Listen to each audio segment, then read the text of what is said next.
Hi everyone, this is Learning with Linda, and today I bring you an update regarding the SNAP emergency allotments. So as of today, there's 22 states that have been approved for the emergency allotments for the month of January. And then we also have 6 states that will be sending their benefits in January, and this is coming from the emergency allotments from the month of December. And remember, this is usually because these states are usually 1 month behind. And then of course, in other good news, a permanent summer EBT program is expected to arrive very soon, which by the way is very similar to the summer p-ebt benefits, all thanks to a new government funding package. More details in this video. The IRS is also reportedly delaying a $600 tax reporting threshold for the 2022 tax season. So make sure you guys stay until the end of this video to ensure that you receive this information. Now, before we get started, if you're interested in the latest news regarding stimulus, child tax credit, SNAP, p-ebt, and everything in between, make sure you hit that like and subscribe button down below. Now let's get right to it. So starting with the emergency allotment, so for the month of January, the SNAP beneficiaries in states with an approved emergency allotment will receive a minimum of $95 in extra food stamps.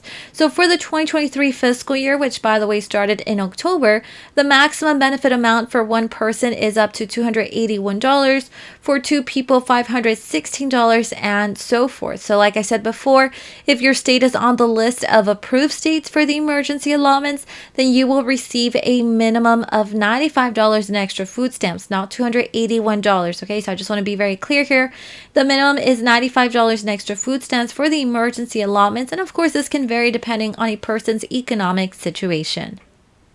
Here we have the list of states that have unfortunately ended their COVID-related emergency declarations and therefore have ceased issuing their emergency allotments. And that includes the state of Missouri, Florida, Idaho, Montana, South Dakota, North Dakota, Nebraska, Arkansas, Mississippi, Tennessee, which by the way, these states ended their benefits back in 2021. Then Iowa decided to end their benefits in March. Then it was Arizona, Kentucky ending their benefits in April. Indiana and Georgia ended their benefits in May, and Alaska ended their benefits in August. So once again, this is entirely your state's decision to end this COVID state-related emergency declarations, and therefore they no longer provide these extra benefits. And moving on to the payout dates for the SNAP emergency allotments for the month of January, starting off with Alabama from January 31st all the way through February 1st, California February 4th or February 11th, Colorado January 8th through January 13th, DC's on a regular issuance schedule. We also have Illinois January 21st all the way through the 29th, Louisiana January 7th, the 14th, the 21st, or the 28th, Maryland January 4th all the way through the 23rd, Michigan January 21st all the way through the 30th, New Jersey January 1st through January 5th, New Mexico January 1st all the way through the 31st, and North Carolina January 22nd all the way through January 31st. The state of Ohio will be depositing payment anytime between January 21st through the 25th. Oklahoma, January 10th through the 15th. Oregon depositing payment in 3 rounds. Round 1, January 10th. Round 2, January 30th. And round 3 on the 1st of February. Rhode Island, January 4th. South Carolina, January 1st through the 31st. Texas, January 3rd through the 5th, or January 9th through the 10th. Once again, Texas, January 3rd through the 5th, or January 9th through the 10th. We also have Utah on this list, January 28th, Virginia, January 16th, Washington, January 1st, all the way through the 20th, West Virginia, January 4th, and Wisconsin, January 21st. There's also a couple of states that will be sending their emergency allotments in the month of January, but remember, these are the states that are usually 1 month behind, therefore they're sending their benefits for the emergency allotments for December, right? So starting off with California, they'll be sending their emergency allotments for December on January 7th or January 14th. Then Hawaii, which is also sending their benefits from December on January 10th. Kansas also sending their benefits from December anytime between January 22nd all the way through January 31st. Massachusetts, January 3rd, Minnesota, January 10th through the 31st, and Vermont, January 12th. And here we have the list of states that were approved for the SNAP emergency allotments for December. That included the state of Alabama, Colorado, Connecticut, Delaware, D.C., Illinois, Louisiana, Maine, Maryland, Michigan, New Hampshire, New Jersey, New York, New Mexico, North Carolina, Ohio, Oklahoma, Oregon, Pennsylvania, Rhode Island, South Carolina, Texas, Utah, Virginia, Washington, West Virginia, and Wisconsin. And in other good news, let's talk about a permanent summer EBT program. Guys, I found 2 articles that gives us all the information that we need, or at least everything that is available so far. So it says the omnibus bill includes 2 major provisions that would help keep children fed over the summer.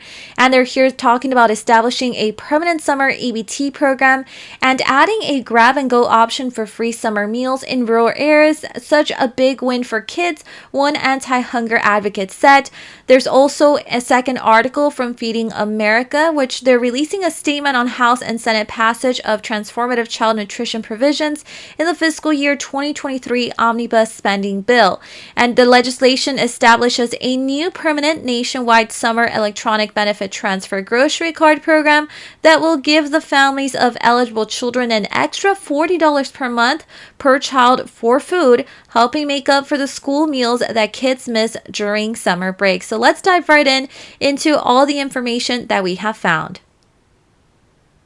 A new bipartisan federal spending bill could send more money to schools, serving students from low-income families, and increase access to summer meals. Does this remind you guys of any benefits?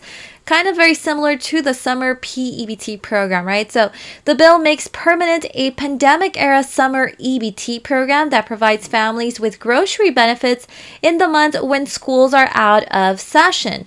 So under the program, families eligible for free or reduced price school meals can receive $40 per child each month.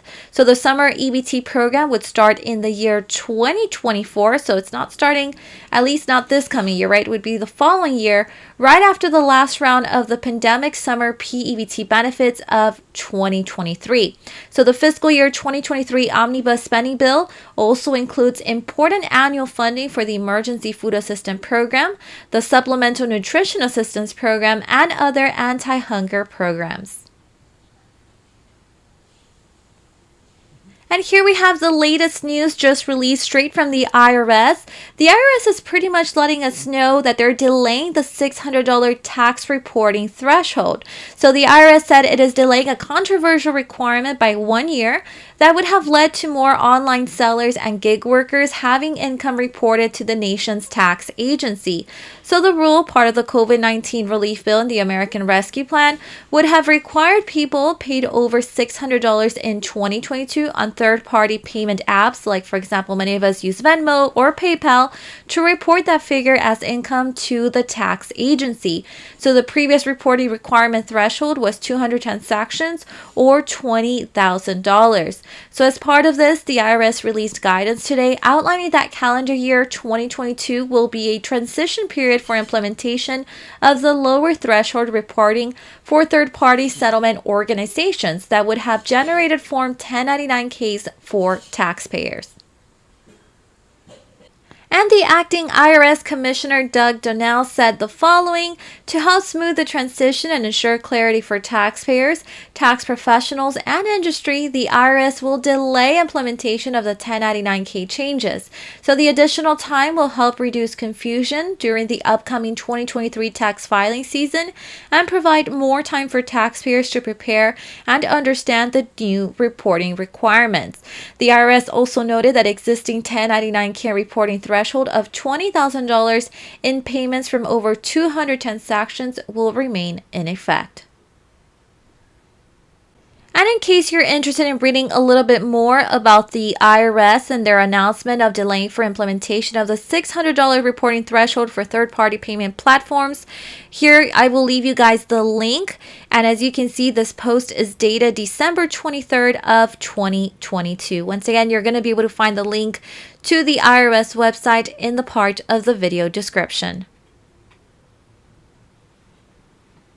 And for my friends in the state of Maine, it seems like the heating relief bill that we've discussed before is going to move forward. So those in the state of Maine could see $450 checks by the end of January. And of course, I'll be leaving the link to this article in the part of the video description. But let's go ahead and dive right into the information that is available. Heating relief for those in the state of Maine is now one step closer to reality after a late night meeting in Augusta. So a special legislative committee voted unanimously to move the energy relief bill forward, which would send direct payments to low and middle income households. So the public hearing was a key step for some lawmakers who have been skeptical of the bill. The emergency proposal introduced by Governor Janet Mills would send $450 checks to single filers making less than $100,000 and the $900 checks to those filing jointly and making under $200,000. And so after the committee vote, the full Maine legislature is expected to take up the bill again when they return on January 4th. So if it's passed, the governor's office says checks could start going out to Mainers by the end of January. And that is all the updates that I have for today. Remember to turn on your notification button to know when I have uploaded a new video. See you guys next time.